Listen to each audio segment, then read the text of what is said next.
Shalom, ladies. We are in Proverbs 31, verse 24.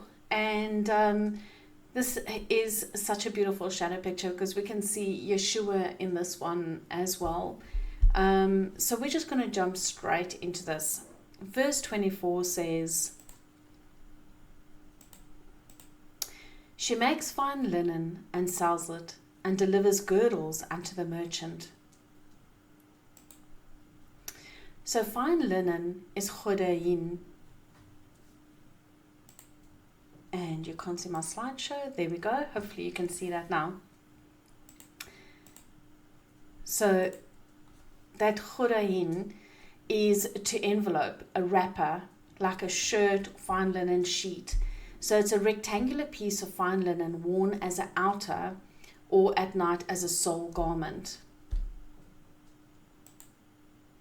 So if we have a look at the linen burial cloth, and this is, yes, what Yeshua had wrapped around him, folding the cloth was a cultural sign that the user intended to return. Isn't that beautiful when you understand that?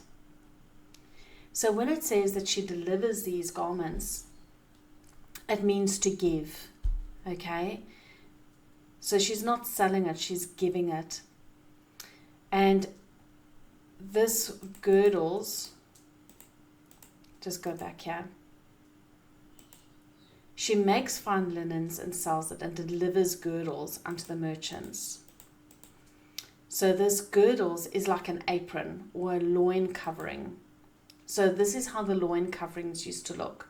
It was a piece of material that would, come between the legs. They didn't have the underwears like we've got today, unfortunately.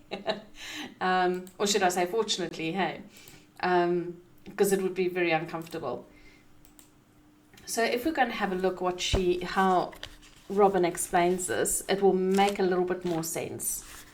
So when it says she delivers sashes to the merchants, the word for the sash is shachar, and it's the same word used to describe the coverings or the fig leaves Adam and Eve made to provide covering for their nakedness and shame. The woman of valor is also sensitive to the needs of those who require covering, even as a result of their own mistakes. It is worth noting that she isn't selling these sashes, but giving them freely. Here's a question. How much of your giving is not actually giving at all? How much of it is in all truth selling in disguise?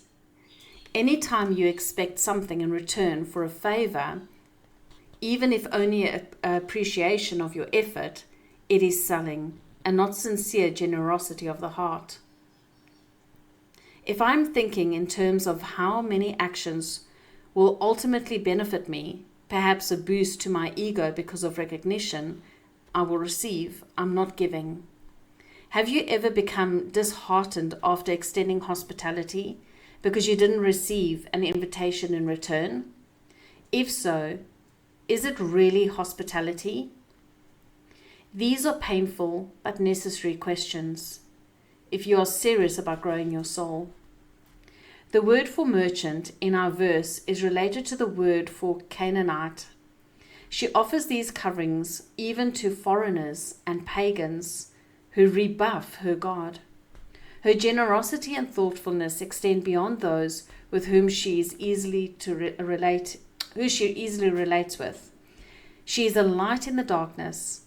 It is easy to slip into a sense of separation from others who are different from us. And we can tend to be judgmental instead of compassionate. When we begin to see every person as God's handiwork, their flaws and failings won't blind us quite so easily. Remember that every soul is valuable. In practical terms, this means that you don't snarl at the person in front of you whose cart holds more items than the express lane permits. That's a hard one, eh? It means you exercise patience with a slow driver who is delaying your travel on a busy day. Honoring others does not nullify the need to move away from their dangerous and foolish behavior, but we must must be motivated by love and not fear and anger. We are required to act with wisdom and not disgust. It has been said, the person who judges his neighbor in the scale of merit is himself judged favorably. One practical way it is necessary to cover the nakedness of others is with our speech. When we hear someone being exposed publicly, we have the opportunity to deliver sashes and provide fig leaves. With mere words, we can create a verbal covering for others. We can create a verbal covering for others' shame, even if someone seemingly deserves the undressing that tends to happen in social gatherings. When we begin to realize that we are not really separate from one another, the connectedness we feel will cause us to protect others from being humiliated. Love does cover a multitude of sins. This idea of covering the shame of another is tragically disregarded in our culture today. Spouses in particular are often guilty of ridiculing one another in public. It has become expected for husbands to disgrace his wife when he is out with the guys, lest they think he has become too domesticated. And on the flip side, women often slight their husbands in front of women friends for being uncaring or too insensitive to pay attention to details. I believe this tendency to go on the attack is a tactic to avoid personal responsibility required to deal with challenges within a relationship in an adult way. Public ridicule adds layers of distance between husbands and wives and fuels the lies that life would be better lived alone and without someone else complicating everything. Shaming and blaming reverses the process of God's intention for marriage. The process of becoming one, not only with a physical spouse, but with Him. So you see how this is not about actual garments, but actually about covering people, covering their shame, covering their vulnerability. And you can do that with your presence, with your kindness. And yes, we do sometimes need to do physically, go and help people, but we always think, we've got to go and set up a soup kitchen but Father's given you specific things that you can give to other people. And I pray that Father will reveal to you how you can cover those people outside of your community, outside of your religious community, but cover those people who really need it, that you can show the love of Messiah.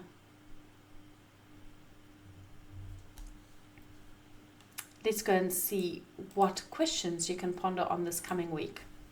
So how much do you give without expecting in return? Do you give to non-believers as freely as you give to those in the faith or your own family? Are you compassionate without judgment? Do you cover others' nakedness when you hear them being shamed by someone else? Do you belittle your husband in front of your friends? And we have spoken about this before. Remember, we need to show the love of Messiah because He is coming back. And those garments that He left, those garments of righteousness that we are supposed to be wearing, we need to be sharing with others. We need to be giving freely. And I'm honest, it's very hard when you have done good for others and you see that they aren't doing that good back to you. And that chapter did hit me a little bit when I read it the first time, because it's like, okay, so if I'm expecting them to do, if they're if I open my home for them when they were in a difficult time, and I'm in a difficult time now, and they don't open their home for me, and I expect it because I'd done it for them, then I actually sold what Father had given me. And we've got to remember, our resources is not our resources. It's what Father has given us. Your money, your house, your car, all of your stuff, and how you use your money, you need to ask Father, because He gave it to you, and we need to use it wisely. So you've got quite a bit to go and ponder on. Ask Father where you have given with an expectation. And I'm not talking about your children. Our children, we are supposed to be teaching how to be grateful, how to be good adults. So don't apply this to your children. That's a whole different way of handling children. This is how to handle other people, old adults. Thank you so much for joining. And I look forward to spending the rest of these verse by verse studies with you. Blessings and shalom.